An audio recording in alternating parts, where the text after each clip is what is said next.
Le gang, tu veux devenir officiante de cérémonie laïque? Ma formation gang d'officiante sort le 15 mai et il ne reste que très peu de place. Tu as encore quelques jours pour t'inscrire. Fonce sur le lien en dessous de l'épisode.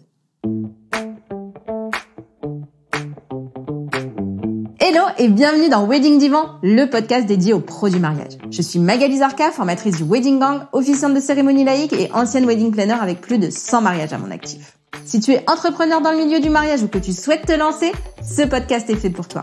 Comment réussir, comment se démarquer et surtout, comment durer dans le mariage? Autant de questions auxquelles nous répondrons ici via des interviews sans tabou de prestataires de mariage ou qui peuvent t'aider à améliorer ton business. On y abordera leur parcours, leurs réussites et leurs erreurs aussi parfois. Je partagerai également avec toi tous mes conseils, astuces et outils pour te donner un accès direct à la réussite dans le Wedding World. Allez, pose-toi dans ton canapé, écoute-nous dans ta voiture ou même en faisant la vaisselle et surtout, abonne-toi pour ne manquer aucun épisode.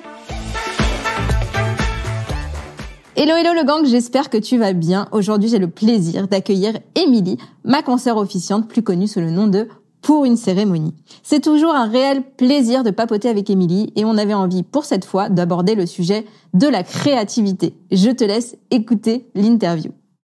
Coucou Émilie, je suis ravie de t'accueillir dans Wedding Divan. Bienvenue à toi. Coucou Magali, merci à toi. Ça me fait trop plaisir d'être là. Bah écoute, moi aussi, ça fait un petit moment qu'on discute maintenant. On a même partagé un déj et tout. Mais est-ce que pour les personnes qui ne te connaissent pas, tu veux bien nous raconter un petit peu qui tu es, ton parcours, d'où tu viens, qu'est-ce que tu fais là? Alors, d'où je viens? C'est une grande question. Non, en fait, ce qui est rigolo dans notre milieu, ce que je trouve cool, c'est qu'on a tous des parcours atypiques. C'est typiquement les choses qu'on pouvait décrire quand on travaillait on est quand même nombreux à avoir bossé dans des bureaux et compagnie. Donc, je fais partie de la bande des parcours atypiques parce que moi, je suis à la fois un transfuge de classe, parce que je suis fille de paysan et du coup voilà, j'ai grandi à la campagne avec une maman qui était famille d'accueil, etc. Et donc le premier grand changement par rapport à ça, c'est que j'ai fait Normal Sup. Donc voilà, j'ai fait des études et je suis rentrée donc à l'école normale supérieure en master pour faire des études de philosophie. Donc j'ai un master 2 en philo. Et c'est trop cool. Et voilà. Je fais une petite révérence que personne ne peut voir, mais voilà. Non, et en fait, j'ai adoré la philo, et en fait, c'est ce que j'ai adoré aussi, c'est que la philo, ça sert à rien. Enfin, ça ne produit rien, la philo. Mais c'est une ouverture sur le monde, une manière de questionner les choses que j'ai toujours adoré. Et vraiment, je faisais des études de philo en me disant, je n'ai pas très envie d'être prof. Et en même temps, je sais pas ce que je peux faire d'autre que d'être prof, vu que je fais des études de philo. Et en même temps, ça me plaisait tellement que j'avais pas envie de m'arrêter. Donc, j'ai continué, j'ai fait mon master et j'ai un master en philo avec une orientation politique et religion. C'est-à-dire que j'ai fait un master 2 sur le droit et l'État dans la théorie de Hans Kelsen. Donc, ça fait pas du tout rêver quand on dit ça comme ça, mais c'est hyper intéressant sur comment la religion comme l'État relie les gens. Et en fait, une fois que j'ai fini mes études de philo, j'ai passé l'agrégation pour devenir prof, même si j'avais pas envie. J'ai raté l'agrégation pour devenir prof. Pas seulement parce que j'avais pas envie, mais parce que ce concours est extrêmement dur et que j'ai pas du tout eu envie de le repasser parce que j'étais passée par une prépa avant. Et voilà, enfin, je me suis dit 6 ans d'études, 3 ans de prépa, de concours, j'en ai ras-le-bol. Donc je vais aller voir ce qui se passe du côté de la vraie vie. On disait comme ça dans mon milieu universitaire. Et du coup, grâce à une de mes amies qui souvent a des bonnes intuitions pour moi, et c'est souvent le cas de mes amis, j'ai postulé pour faire un stage au BHV, au Bazar de l'Hôtel de Ville à Paris, qui a un grand magasin plutôt dédié au bricolage, pour les gens qui connaissent pas, où je suis rentrée comme assistante éditoriale web pour le site e-commerce. Donc, je m'occupais des newsletters, je briefais les journalistes pour écrire des articles, des guides pratiques, etc. Et j'ai fait ce stage pendant 7 mois et je me suis éclatée. Et du coup, j'ai quand même découvert un autre monde parce que passer de la philo très universitaire au e-commerce avec tout le, comment on appelle ça? Enfin bon, moi je faisais des camoulox avec tout le vocabulaire du marketing, oui, donc là on va le rebrander parce que après on se fait un call, machin. Et moi je découvrais ça, c'était Vraiment, je prenais des notes comme quand j'étais en prépa, je prenais des notes sur des références culturelles que les gens avaient et que moi j'avais pas. Et je me disais ok, je note et je vais aller regarder après ce que ça veut dire parce que là j'ai pas compris. Donc voilà, du coup il y a eu ces 7 mois-là qui étaient vraiment très très cool. Et après j'ai cherché du travail comme toute personne qui sort d'études. Et j'avais un bac+5 en philo et 7 mois de stage en éditorial web. Donc autant dire pas grand-chose pour convaincre des gens de m'embaucher. Et finalement, je cherchais. Et là, je suis arrivée à un moment où j'avais soit un stage non rémunéré à France Culture, qui était un peu une des portes de sortie de l'ENS, un job d'été pour vendre du papier peint au BHV. Voilà. Et des CV que j'envoyais en attendant, en espérant que quelqu'un veuille bien m'embaucher en éditorial web, parce que j'avais quand même bien aimé ce truc qui permet de marier l'amour de l'écriture, parce que moi, clairement, j'ai été formée à ça, à écrire, à bien penser, structurer la pensée, etc. Et le web, c'est un monde qui finalement m'a beaucoup plu. Et en fait, je trouvais pas. Et à ce moment-là, au BHV, ma directrice cherchait quelqu'un pour prendre en charge le service client e-commerce du BHV. Et je suis allée la voir un peu au culot, un peu inconsciente, mais comme je pense toutes les grandes aventures, elles partent de ça, en lui disant, écoute, tu cherches quelqu'un que tu ne trouves pas. Elle validait des gens que les RH validaient pas et inversement. Moi, je cherche du boulot, je connais l'équipe, j'y connais rien au service client, mais je suis débrouillarde. Donc, si tu veux, je te dépanne le temps que tu rencontres quelqu'un, que tu trouves la bonne personne, quoi. Et du coup, elle m'a dit, ouais, mais ouais, pourquoi j'y ai pas pensé? Et donc, je me suis retrouvée à 23 ans, responsable du service client e-commerce du BHV. Truc de ouf. En découvrant, du coup, là, encore un nouveau monde parce que le monde du call center, le monde des process pour former les opérateurs, le monde de la logistique, le monde du transport, le monde des systèmes d'information, de gestion de stock, ce genre de choses. Et vraiment, je l'ai fait moi parce que j'avais pas envie d'aller vendre du papier peint. Et en fait, je me suis éclatée alors que ça a été éclaté, si on peut le dire, parce que c'était hyper laborieux. Il y avait des systèmes d'information qui étaient assez vieillissant, on va dire. Et donc voilà, moi je suis arrivée mon premier mois, j'ai dû gérer des ruptures de stock sur des climatiseurs parce que c'était les soldes. Et j'avais des gens qui m'appelaient pour me dire qu'à cause de moi, bien sûr de moi, leur maman allait mourir. Donc c'était super. Et en même temps, en fait, j'ai adoré vraiment. Enfin, j'ai pas adoré avoir la sensation de tuer des mamans, mais j'ai adoré comprendre comment ça marche, rentrer dans le système en fait. Et toute la dimension de service client et de qualité de service et de toujours chercher à améliorer et le service et l'expérience des clients au fur et à mesure. Et du coup, j'ai fait ça pendant 2 ans et demi, et le e-commerce du BHV a fermé. Il a réouvert depuis, mais le e-commerce du BHV a fermé. Et là, en fait, on m'a proposé 2 options. C'est soit je passais côté Galeries Lafayette parce que à l'époque, c'était le même groupe, et je devenais chef de projet dédié au service client e-commerce pour les galeries. Soit je restais côté BHV et je prenais en charge l'équipe réclamation du BHV. Clairement, je m'étais quand même dit que l'avenir était peut-être plutôt côté Galeries Lafayette, et j'avais 24 ans, j'étais toute jeunette, et il y avait une équipe de 7 ou 8 personnes qui étaient là depuis mon âge à peu près au BHV, et je me suis pas senti les épaules de devenir manager à cette époque-là. Donc je suis partie côté Galeries Lafayette et je suis restée encore 3 ans. Et en fait, ce qui est un peu drôle, c'est que ma boss, quand je lui ai proposé de la dépanner, elle m'a dit, et tu vas voir, en plus, après, tu vas rester. Je lui ai dit, mais non, bien sûr que non. Moi, j'aime écrire. Moi, je veux aller faire de l'éditorial. 5 ans. 5 ans de 5 ans de service client. Et après, côté galerie, c'était génial parce que du coup, j'étais côté projet, et donc j'ai vraiment bossé sur des améliorations de process pour améliorer le confort de travail de nos opérateurs du call center et des gens en entrepôt, etc. J'ai une petite passion logistique et retour, voilà, je tiens à l'annoncer. C'est un truc qui me plaît toujours énormément, donc les gens ne comprennent pas, mais vraiment je trouve ça hyper intéressant, et je persiste à dire que la qualité de service, le service client, c'est un apporteur d'affaires en fait. C'était ma grosse bataille, et je suis pas partie pour ça des galeries, mais en fait moi j'ai beaucoup bossé sur des projets qui permettaient d'améliorer la qualité de service et de faire des économies au niveau du call center. Donc c'était génial. Les gens adoraient et trouvaient que j'étais une personne merveilleuse parce que je faisais faire des économies. Et à partir du moment où j'ai commencé à proposer des projets qui permettaient seulement d'améliorer la qualité de service en se disant qu'un client satisfait, c'est un client qui revient, on m'a moins suivi. Donc voilà. Et du coup, philo, e-commerce et projets, on va dire. Et en 2014-2015, moi, j'ai commencé à tourner un peu en rond dans ce job. Notamment parce que justement mes projets étaient un peu plus raccourcis vu que maintenant je demandais de l'argent et je faisais plus seulement économiser, et aussi parce que les équipes elles tournaient beaucoup, et puis parce que je voyais des potes à moi notamment monter leur boîte. Donc une copine qui est partie pour faire des sites internet, j'ai une copine que j'avais rencontrée à la gym qui est toujours une très très bonne pote qui est partie pour aller promener des chiens.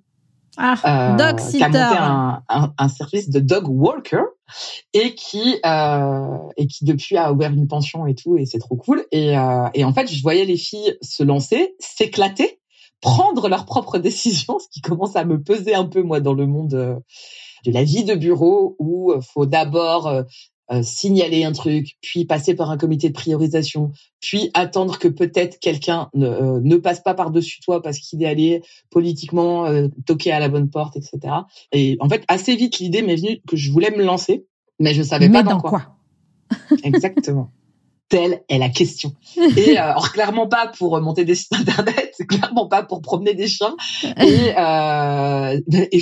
j'adore, je trouve ça génial son job et je l'admire profondément parce que c'est qu'il pleuve, qu'il neige, qu'il vente, t'es dehors quoi. Et je me suis dit je vais faire du consulting en service client, machin, mais j'étais quand même pas bien convaincue.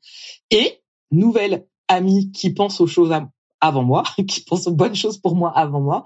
Ma copine Clémence m'invite à dîner un soir de 2014, à l'automne 2014 avec son mec. Et on devait être toute une bande, c'est de mes copines du BHV, donc c'était toute la bande qui devait se retrouver. Et finalement, tout le monde annule. Donc je dis, c'est pas grave, on annule, on se revoit plus tard. Ils me disent, ah non, mais viens toi. Viens juste toi, on sera content de te voir et tout. Donc j'y vais. Et là, je me suis retrouvée face à eux qui étaient trop mignons parce qu'ils étaient hyper gênés. À me dire oui, voilà, en fait, on voulait te demander un truc, mais t'as le droit de dire non parce que c'est une grosse responsabilité et on en a conscience. Mais en même temps, on a vraiment pensé à toi. J'ai peur. Et clairement, sans mentir, je leur ai dit, vous voulez que je porte votre enfant ou quoi? Vraiment. Parce que ça avait l'air tellement énorme comme responsabilité. Et ils m'ont dit, ah non, en fait, comme tu sais, on se marie et on va faire une cérémonie laïque. Et en fait, on a déjà un pote qui s'est auto-désigné pour faire la cérémonie pour nous. Et on a aussi pensé à toi parce que tu sais écrire, parce que tu as fait du théâtre. Moi, j'ai fait du théâtre en atelier de ma 4e à mon master 2. Et j'adorais ça. Et évidemment, j'ai rêvé d'être comédienne et je l'ai pas fait, mais j'ai gardé des bonnes techniques de cette formation-là. Et voilà, ils m'ont dit, voilà, nous, on a 200 invités, donc on faut quand même pas non plus être impressionné par la foule devant toi. Tu sais écrire, tu nous connais bien tous les deux, donc ça nous a semblé complètement naturel de te demander à toi. Donc là, ok, hyper touchée. Et je pense, comme beaucoup d'officiants d'un jour, je m'adresse à vous si un jour vous m'écoutez, hyper touchée. Tu dis oui, mais tu sais pas du tout à quoi tu dis oui. C'est clair. T'es en mode ah là là, mais ça va être génial, c'est moi qui vais vous marier.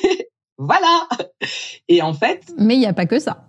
Il y a pas que ça. Et puis qu'est-ce que ça veut dire, c'est moi qui vais vous marier? Qu'est-ce qu'on va bien mettre dans cette cérémonie? C'est ça. Est-ce que je vais avoir les épaules d'assumer le jour J, etc. Et comment gérer les voilà, eux, ils avaient des familles qui avaient des religions différentes et du coup, plutôt des cultures plus que des religions des foi très profondes. Mais comment faire en sorte de blesser personne, de pas avoir l'air de négliger les religions ou de les mépriser, etc. Et moi, le mariage, je connaissais pas du tout. J'ai très peu de potes à moi qui se mariaient à l'époque et c'est toujours plus ou moins le cas. Et j'avais, dans ma famille, on se marie plutôt à l'église et puis pareil, j'en avais pas fait des kilos. Et j'avais plutôt une image un peu cucu les petits oiseaux, quoi, du mariage.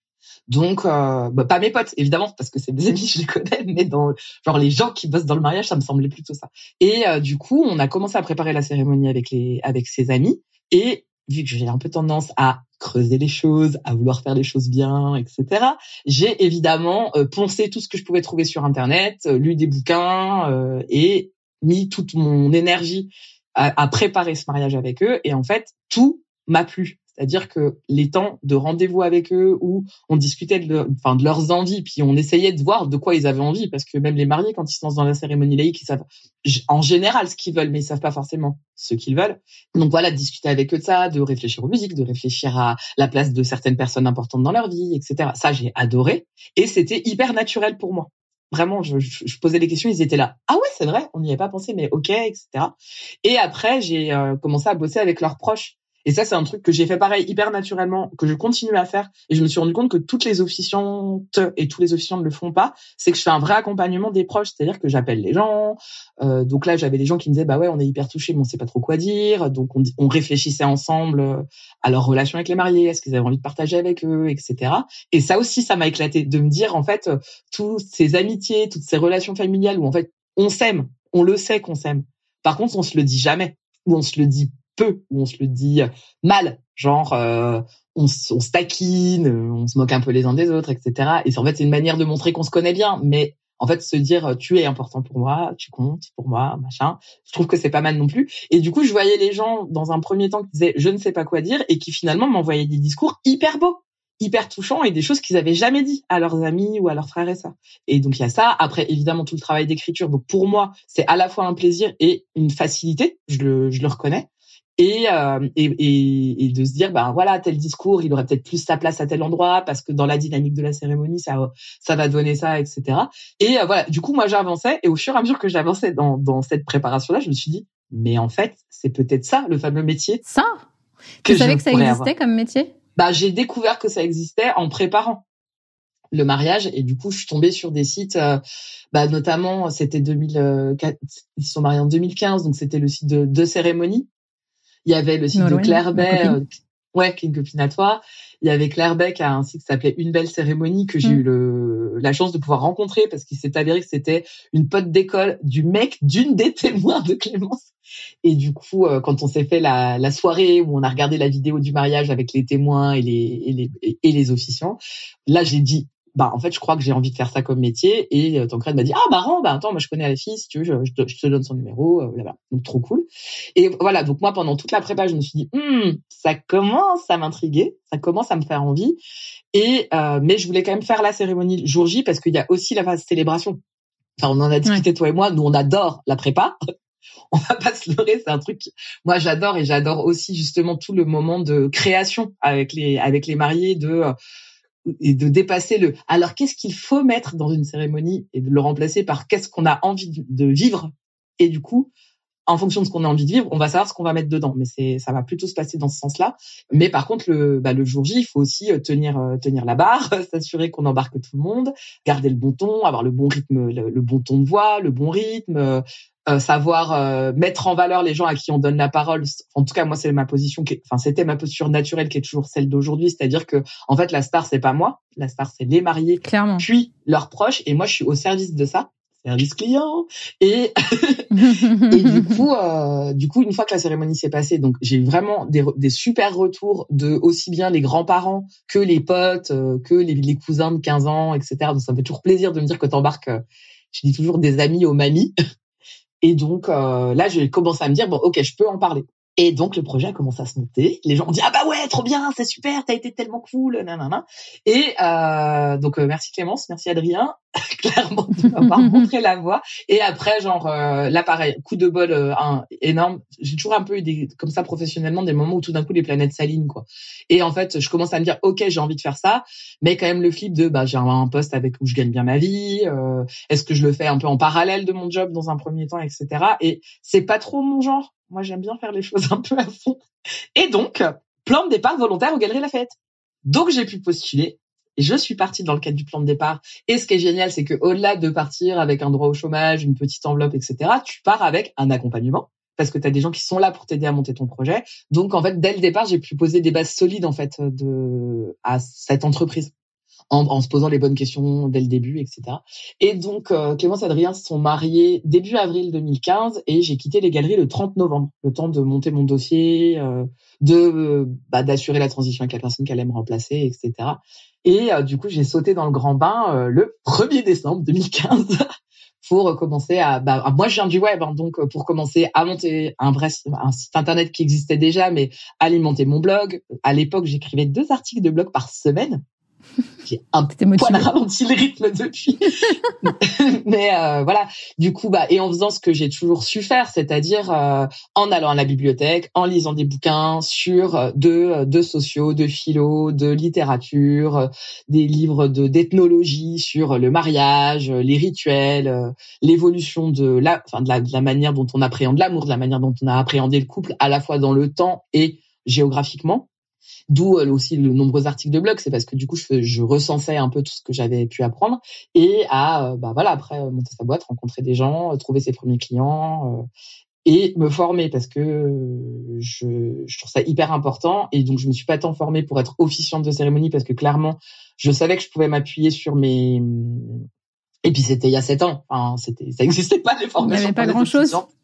Et non mais voilà, puis après voilà, moi je m'appuie sur mon parcours, ma formation de philo, ma formation en théâtre, et voilà. Mais par contre, je voulais me former pour devenir entrepreneur parce que quand t'as un bac plus 5 en philo, tu sais pas trop monter une entreprise, etc. Bien sûr que les galeries m'ont appris à gérer des budgets, les optimiser, avoir une vision globale sur un projet, à maîtriser l'outil informatique de manière générale, parce que moi je savais pas faire un fichier Excel quand je suis arrivée au BHV. Bah non, je savais vaguement me servir de Word parce que voilà, moi Word n'a aucun secret pour moi. Excel beaucoup plus compliqué, faire des PowerPoint, n'importe quoi, vraiment. Et donc j'avais un peu appris ça aux galeries, mais il y avait quand même toute une partie développement et gestion d'entreprise que j'avais pas, et donc 2016 m'a pas mal servi à monter ma boîte.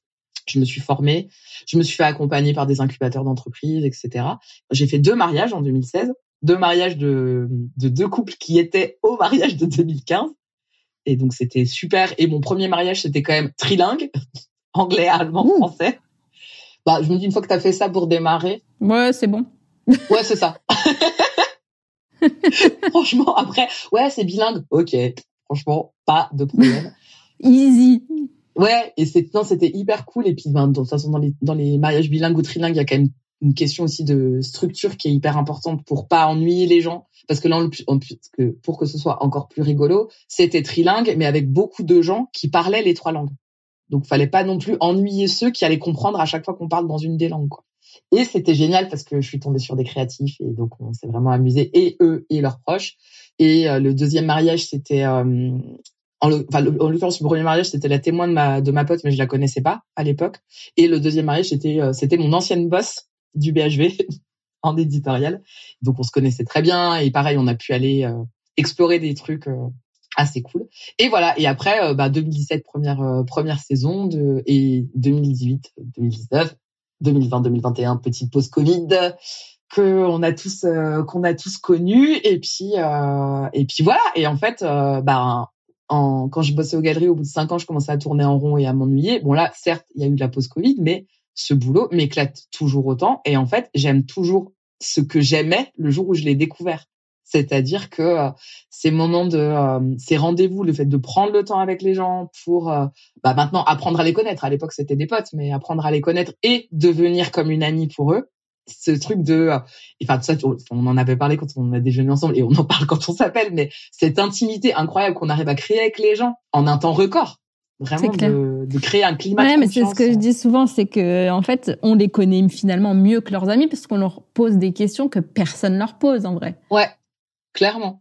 Donc souvent les gens ont peur de ça en se disant ouais, ils me connaissent pas et tout, mais en fait c'est l'inverse, on va vous connaître encore mieux que vos propres meilleurs amis, quoi. Ouais, et en plus on les connaît mieux aussi, enfin ça va dans le même ordre d'idée, mais on les connaît mieux parce que on a besoin de les connaître sous tous leurs angles. Mais bien sûr. C'est-à-dire que je sais pas toi, mais moi, clairement, je constate dans ma famille, par exemple, que les gens ont un peu des rôles, mais c'est pas que dans ma famille, c'est sociologiquement, c'est comme ça. Les gens ont dit, moi, par exemple, dans ma famille, je suis la fille un peu évaporée, qui est un peu faux folle et qui est jamais là.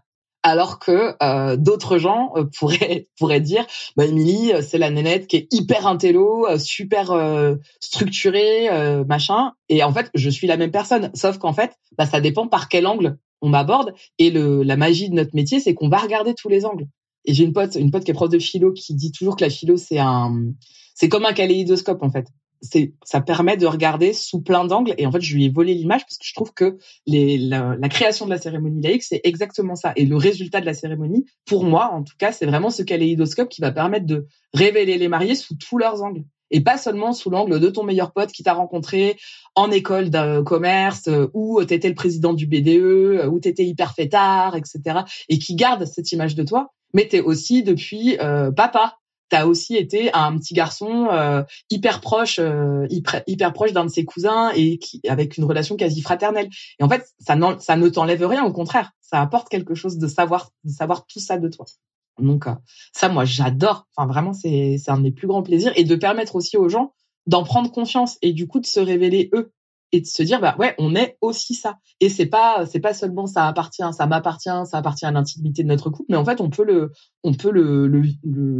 dire un peu plus fort, et sans dire non mais les gens vous me connaissez pas, moi je suis quelqu'un de comme ça. Non, mais de dire bah je suis aussi ça, et en fait c'est trop cool, et bah célébrons ça aussi à travers la cérémonie, quoi. Et du coup, tu parlais de tes deuxième ou troisième mariés qui étaient créatifs. Du coup, ça se matérialisait comment?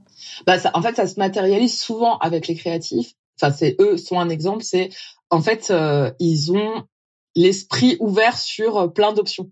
C'est-à-dire qu'ils se disent tiens, j'aimerais bien eux par exemple, c'était des passionnés de musique. Alors je rappelle qu'on était au début de la cérémonie laïque, donc il y a des choses que potentiellement je peux te donner comme exemple pour eux qui sont devenus un peu des classiques. En fait, ils aimaient bien le rituel de la bibliothèque des mariés. Pour ceux qui connaissent pas, c'est un rituel où en fait on demande aux invités, donc souvent dans les faire-part, d'apporter un livre qui nous fait penser aux mariés, ou qu'on a envie d'offrir aux mariés, ou qui est une projection, enfin des conseils pour bien vivre sa vie de mariée, etc. Et en fait, pendant la cérémonie, en fonction du nombre de personnes, ça peut être aussi avant et après, pour pas avoir 150 personnes qui se lèvent pour aller déposer leurs livres, on va venir déposer les livres dans un meuble, dans une bibliothèque, que les mariés vont ramener chez eux. Et le plaisir de ce rituel, c'est que les mariés vont pouvoir piocher dans cette bibliothèque et peu à peu découvrir de nouveau les angles par lesquels les gens les abordent et ce qu'ils avaient envie de leur souhaiter. Et c'est aussi l'occasion de potentiellement recontacter les gens en disant tiens, je viens de lire le livre que tu nous avais offert. Et donc dans ces bibliothèques, on peut retrouver aussi bien des BD, on peut aussi bien, il y a des parents très délicats qui glissent des j'élève un enfant pour exprimer leur désir de descendance à venir et tout. Et en fait, c'est forcément, en plus, moi, je suis une littéraire, donc ce rituel-là me plaît. Et ça fait partie des rituels que j'adore parce que c'est effectivement des rituels qui se prolongent dans le temps. Et en fait, j'aime bien me dire que la cérémonie, c'est l'occasion de se projeter dans l'avenir et de faire durer le plaisir. Et donc, eux, ils aimaient bien ça. Mais ils se sont dit, en fait, dans nos amis, on n'a pas que des gens qui lisent. Et en fait, on veut pas non plus forcer les gens à faire un truc qui leur parle pas. Et donc, on a créé la disco-bibliothèque des mariés. Ça peut paraître tout bête, mais du coup, en fait, on a juste élargi les possibles. Et plus tard, genre, c'était en 2019, je crois, j'ai eu un couple où elle me dit, en fait, j'ai aucune idée de comment, mais ma témoin est chorégraphe et je veux de la danse dans la cérémonie. Ok! Et du coup, c'est pas hyper compliqué, mais le truc, c'est de se dire, ok, ça, t'as envie de ça, et donc on va répondre à cette envie-là. Par contre, il faut pas non plus que ça semble sorti de nulle part. Donc, c'est notamment en apprenant à les connaître, en recevant les discours en amont, etc., qu'on a réussi à créer un truc. Et en fait, on est allé encore plus loin que un passage dansé, parce que finalement, on a fait des transitions dansées pendant la cérémonie, et avec une petite chorégraphie que l'assemblée pouvait, c'était 3-4 gestes que l'assemblée pouvait apprendre. Et en fait, au fil des interventions, le nombre de gens qui étaient capables de réaliser de la chorégraphie prenait de l'ampleur. Ce qui fait qu'à la fin de la cérémonie, tout le monde dansait. Trop bien. Et en fait, c'est ça, ouais. Enfin, là, Laura Ernaud, il y avait le truc de la disco bibliothèque, et même dans la manière d'aborder la cérémonie. En fait, pas tant dans les rituels qu'on a pu créer, mais c'est de se dire, en fait, de pas se figer, et en disant, on veut un moment où, là, typiquement, dans les trucs, c'est marrant de replonger dans cette cérémonie. Elle avait son frère qui est très timide, et c'était sûr qu'il allait pas parler. Mais par contre, il avait envie d'intervenir, et du coup, elle me dit bah ouais, il pourrait faire une vidéo. Et en fait, moi, quand elle m'a dit ça, je me suis dit mais c'est tellement genre la vidéo, tu sais, le PowerPoint de mariage que t'as au repas.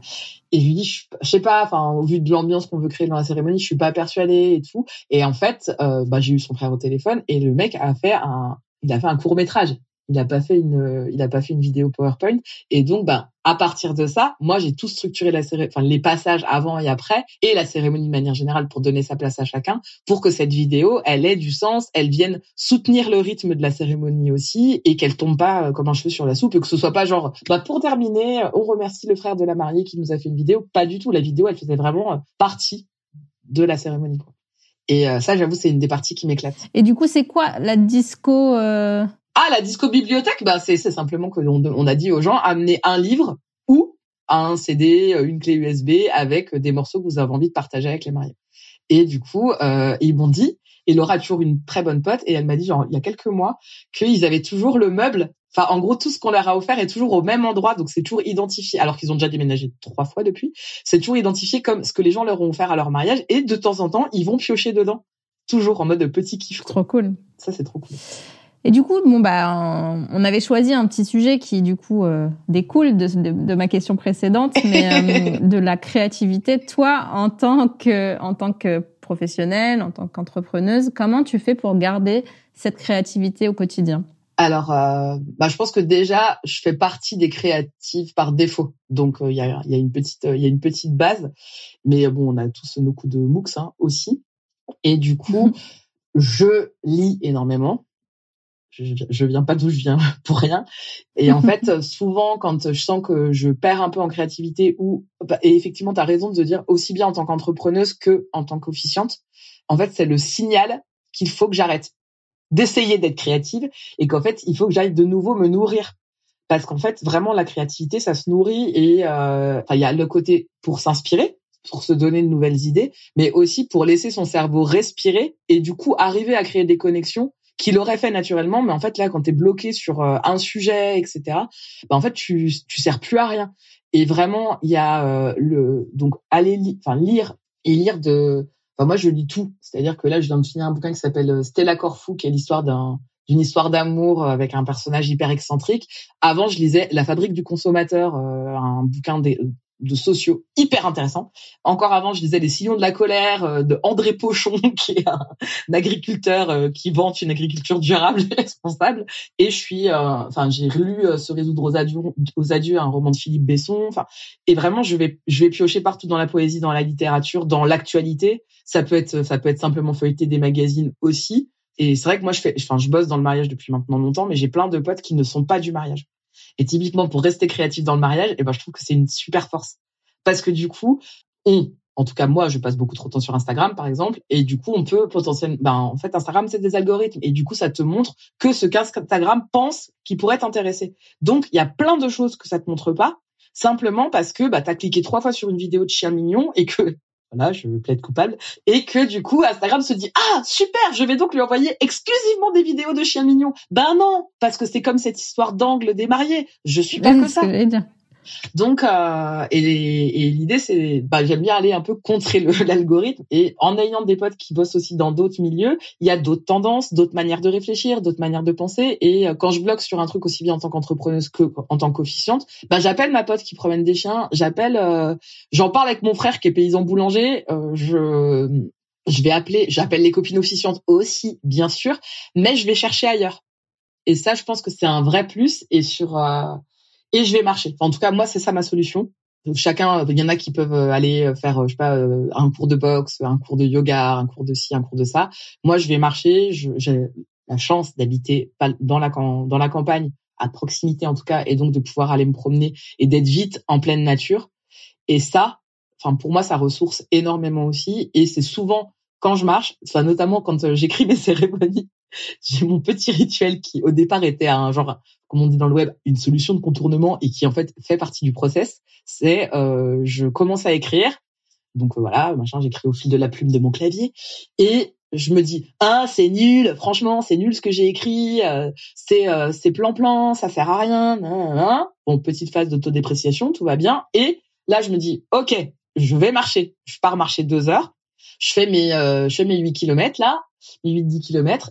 Et en marchant, je me dis, mais c'est comme ça qu'il faut que je démarre.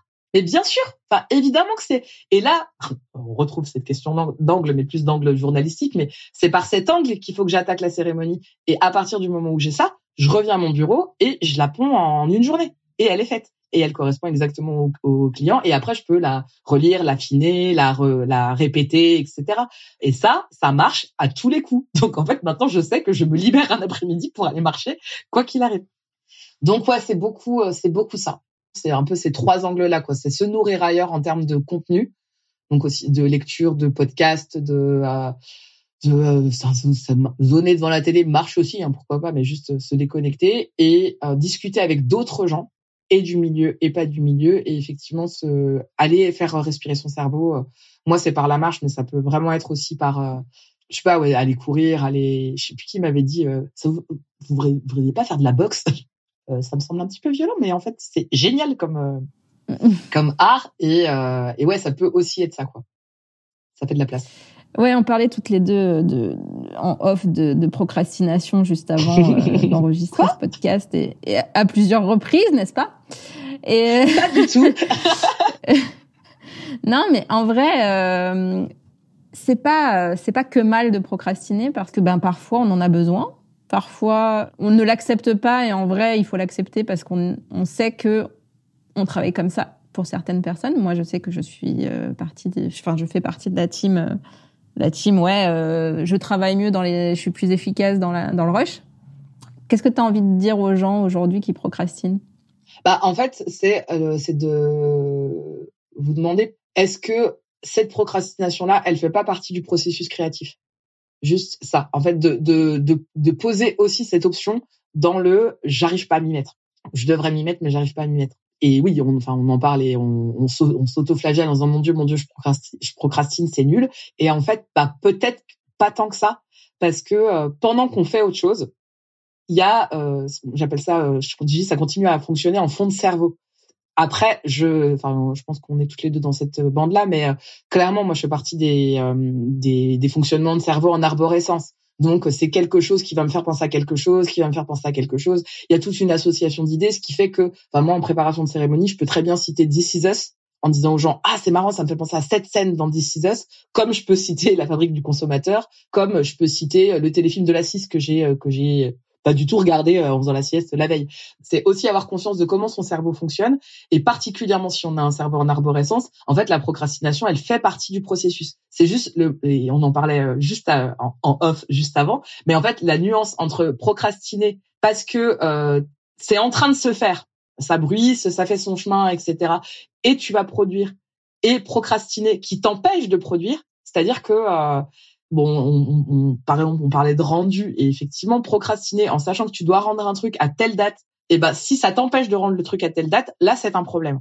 Ça veut dire que sûrement cette procrastination, elle veut dire d'autres choses. Elle témoigne de ta peur de réussir, de plein de barrières et de plein de freins, de ton envie peut-être aussi simplement, juste peut-être que t'as pas envie et t'as le droit d'écouter ça et de te dire en fait c'est pas ça que je veux faire et go. Mais par contre quand tu constates au fil du temps que malgré tes procrastinations intensives tu arrives à délivrer les choses dans les délais et que tu gardes ton plaisir, t'as raison de parler d'envie. En fait, ok, en fait, c'est là. Ça fait partie de ça. Et au contraire, ça peut devenir un outil. Tu vois, là, on en discutait, mais j'ai écrit un bouquin pour des blogueurs, là, dernièrement. Bon, j'écris vite et bien. J'ai été formée à ça. Voilà. Et donc, j'écrivais mes parties de cérémonie. Et en parallèle de mon métier d'officiante, je suis aussi propriétaire de quelques appartements. J'ai une maison dans laquelle j'ai créé des appartes et j'en ai un que je dois remettre en location. Et du coup, je me prenais 2 heures pour aller peindre. Donc, c'est la fameuse procrastination active parce que t'es quand même en train de faire quelque chose. T'es pas juste en train de bouser devant ta télé. Tu as tout ton truc pour penser. C'est ça qui est bien. Exactement. Et en fait, ce temps-là, c'était pas, ah mince, aller peindre cet appart, ça me prend du temps sur ma capacité à rendre le livre. En fait, non. Justement, ça permettait aux choses d'infuser, de décanter. Et quand je reprenais mon texte, eh bien, je savais évidemment où j'allais couper, ce qu'il fallait développer. Et donc, voilà. Se dire que la procrastination, ça peut faire partie. Vraiment, ça fait partie du processus. Enfin, ça peut faire partie du processus créatif. Je voudrais pas faire un éloge de la procrastination parce qu'il y a des fois où juste ça veut dire d'autres choses. Et en plus, quand généralement, toi comme moi et sûrement nombre de gens, quand on dit qu'on procrastine, en fait, on fait pas rien. On dit j'ai vraiment procrastiné aujourd'hui. Moi là, si je donne un exemple, je suis allée acheter un meuble pour le T2, j'ai peint, j'ai fait des mails qui traînaient depuis un moment, j'ai fait ma compta. Ah ouais, donc t'as vachement procrastiné en fait. Bah, t'as procrastiné peut-être sur un truc. T'as procrastiné sur un truc, mais t'as avancé sur d'autres. Donc, faut aussi, je pense que c'est important de le garder en tête, quoi. C'est clair. Bon, dernière question, avant de passer aux questions que je t'ai pas envoyées. Quel conseil tu donnerais à une personne qui cherche à retrouver l'inspiration, la créativité qui est en elle? Eh ben, clairement, c'est de fermer son ordinateur. Pour moi, le premier conseil, c'est de fermer son ordinateur et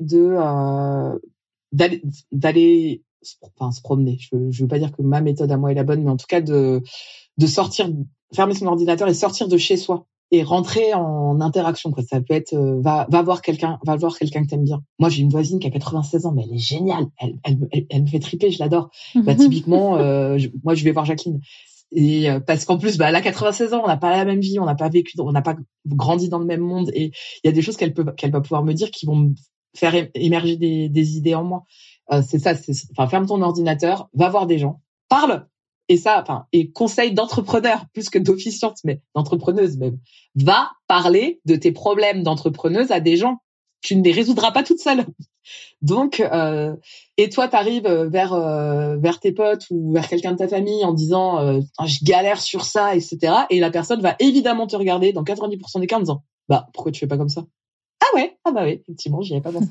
Donc, et juste voilà, quand on est bloqué dans un tunnel et on se met des œillères de ouf, on voit plus rien. Et en fait, juste discute-en déjà.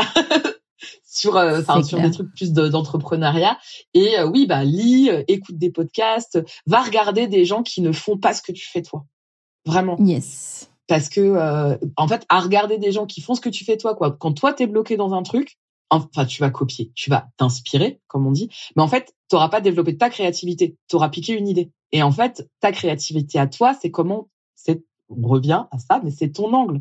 Comment tu vois les choses, toi. Pourquoi ça fait du sens pour toi. Et du coup, si ça fait du sens pour toi, je pense par exemple dans notre métier où on peut réfléchir à des rituels, par exemple, si ça fait du sens pour toi, tu vas être capable de l'expliquer à tes clients et en leur disant j'ai pensé à ça pour vous parce que j'ai écouté une émission et ça parlait de je sais pas, des messages qu'on s'envoie dans le lointain, donc je me suis dit tiens, j'avais envie on fait ça pour le mariage de mes copines, allez hop, je balance, c'est pas un rituel de cérémonie mais on fait un vidéo boost. Et du coup, on va on adapte et les gens va les guider un peu pour répondre à des questions en vidéo qu'on va pouvoir offrir aux mariés ensuite. Et ça, en fait, l'idée m'est venue d'une conversation avec des clients où un de mes clients me dit oh là là, mais franchement le mariage c'est tellement un business. Il y a des business de tout, et on s'est dit ah ouais, on pourrait monter un business de ça. Voilà, je viens d'offrir une idée de business. Mais en fait voilà, j'ai discuté de ça, et parce qu'on était allé au festival Andy avec mon pote Olivier des cérémonies de Monsieur O, et qu'on avait vu ça existe déjà un truc de téléphone où tu peux laisser des messages aux gens, une cabine téléphonique. Yes. Et tu peux laisser un message d'1 minute ou 2 minutes aux gens. Un livre d'or audio, ouais. Exactement. Et moi, je me suis dit, c'est cool un livre d'or audio, mais tu cours le risque d'avoir la même chose que dans un livre d'or où en fait on dit tout le bonheur du monde, on vous aime, bisous. C'est super, mais pareil, il manque un peu de biscuit dans ce que les gens pourraient dire. C'est clair. Ok, allez, on passe aux questions que je t'ai pas envoyées. La première, c'est quelle est ta citation ou la chose que tu dis le plus souvent pour te motiver, pour motiver quelqu'un? Ah, pour me motiver. Parce que pour dépasser les déceptions professionnelles, j'ai cette citation de ma copine Pauline. Il y a des gens, c'est tes clients. Il y a des gens, c'est pas tes clients. Qui est la meilleure citation de la Terre. En fait, c'est dur des mantras à Magali parce que ça dépend tellement de la personne. Parce que généralement, moi, je repars de la situation des gens. Ouais, tu adaptes. Je suis désolée, je suis philosophe. T'es pas motivé, pourquoi? Et en fonction de pourquoi t'es pas motivé, forcément, je te dirai pas la même chose. Je vais pouvoir te dire des trucs un peu genre développement personnel, mais c'est vrai, si ça s'est pas fait, c'est que ça devait pas se faire, etc. Des trucs un peu comme ça.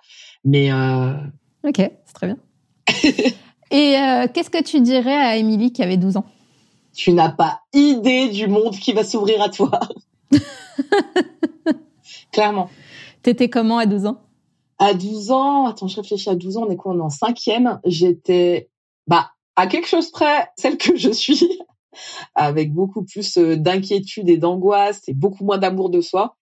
En fait, j'étais hyper... j'adore les adolescents. Je trouve ça génial d'observer les adolescents parce que je vois quelque chose de moi en eux. Et j'étais hyper extravertie. Je faisais vachement de blagues. Je riais fort, c'est toujours le cas. J'avais monté un groupe avec ma copine Aurore où on s'appelait les Chippies. Et du coup, on faisait vaguement du R&B, rap, variété. Trop bien. On était seulement chanteuses. On n'avait pas de musiciens, mais du coup, on avait quasiment un album écrit. Ouais, et j'ai toujours été, et c'est toujours un peu le cas aujourd'hui, j'ai toujours été hyper bonne élève après, en prépa beaucoup moins, mais j'ai toujours eu des facilités à l'école et tout en traînant pas avec les intellos coincés de la classe. En fait, j'ai toujours eu plein de potes, c'est toujours le cas, et voilà, en cinquième. Ouais, en fait, en fait, l'école pour moi était un truc de sociabilité, beaucoup plus que d'apprentissage, parce que la part d'apprentissage prenait très peu de temps dans mon temps d'école versus la part de papotage, blague, écriture de chansons, donc. Et ouais, et de la vie, en fait, de manière générale. Mais par contre, oui, j'étais super, je faisais 20 kilos de moins qu'aujourd'hui et je faisais la même taille qu'aujourd'hui. C'est pour ça que je précise cette information. Et j'étais hyper complexée. Je me trouvais grosse. Je trouvais que qu'un mec tomberait jamais amoureux de moi. Au-delà de, tu vas voir comment ta vie va s'ouvrir parce que j'ai toujours été hyper angoissée de l'avenir et j'aimais bien cette idée d'être une enfant où du coup t'es pas responsable. C'est tes parents qui gardent la responsabilité. Mon fils dit ça tout le temps. Ouais, non, mais c'est très vrai. J'ai pas envie de grandir, moi, je veux rester un enfant, je suis bien là. C'est trop compliqué, la vie d'adulte. Mais oui, et moi, je m'en rappelais pas, mais ma mère m'a dit que quand j'ai eu 18 ans, je lui ai dit que ça me saoulait, que j'avais pas envie d'avoir 18 ans parce que ça voulait dire que c'était moi qui allais devoir assumer les responsabilités. Ce qui est faux. T'es pas responsable à 18 ans, à part légalement, et encore. Donc, ouais, de lui dire, en gros, tu soupçonnes pas, parce que là, moi, j'étais au collège, dans un lycée, dans un collège de campagne, en sachant, si j'avais 12 ans, en sachant que j'allais sûrement partir à l'internat l'année prochaine avec tout ce que ça suppose d'inconnu et de peur, etc. et d'excitation, parce qu'il y a toujours les deux. Et donc, tu vas voir l'internat une des meilleures expériences de ma vie. Pour moi, je sais beaucoup de gens l'ont super mal vécu. Moi, ça a généré aussi cette capacité que j'ai de créer des amitiés hyper fortes avec les gens parce qu'il y avait ce quotidien, cette famille qu'on se choisit, etc. Et ouais, tu soupçonnes pas où tu en seras. Et si, je pourrais lui dire, mais ça, j'aurais pu lui dire à 30 ans déjà. En fait, quand j'avais 12-15 ans, je savais pas ce que je voulais faire dans la vie. J'ai jamais su ce que je voulais faire dans la vie. Quand on me demandait tu veux faire quoi, plus j'avançais en études et plus je disais je vais faire prof parce que je vois pas d'autre ce que je peux faire d'autre. Mais j'avais ce rêve, attention, rêve très précis, d'avoir un ordinateur ou un cahier à la main, de vivre dans un environnement urbain et d'être très occupée avec des talons, en étant assez élégante, etc. Très, très tôt, j'étais passionnée de mode. C'est toujours un truc qui me plaît. Mais vraiment, j'étais hyper au courant de tous les créateurs, des dates de défilés, etc. Et en fait, cette vie-là, je l'ai eue quand je bossais aux galeries, le côté toujours entre deux réunions, machin, etc. Alors, je suis moins pimpée aujourd'hui hors temps de cérémonie. Mais j'ai toujours ce truc où je suis en mouvement avec des notes, des cahiers et je suis hyper heureuse de ce que je fais. Et en fait, dans l'image que j'avais, il y avait ça. Il y avait cette silhouette qui se déplace en mode rush, mais genre qui s'assume, qui affirme qui elle est et tout, et de lui dire en fait t'inquiète, ça va vraiment se passer comme ça. Et ce sera à travers différentes vies, mais ça va vraiment se passer comme ça. Trop bien. En tout cas, merci beaucoup Émilie pour tout le partage. Merci à toi. Et je te dis à très vite dans la vraie vie. Et puis j'ai hâte de faire écouter ce podcast, cet épisode aux auditrices et auditeurs. Merci beaucoup. Écoute, j'ai hâte d'entendre aussi. Merci à toi. Bisous. Salut. Et voilà le gang, j'espère que cet épisode t'aura inspiré autant que moi. Si c'est le cas, partage-le autour de toi et tag Émilie et moi, ça nous fera trop plaisir. Si tu veux m'aider à faire connaître Wedding Divan, mets 5 étoiles et un super commentaire sur Apple Podcast. Un grand merci à toi et à la semaine prochaine pour le prochain épisode.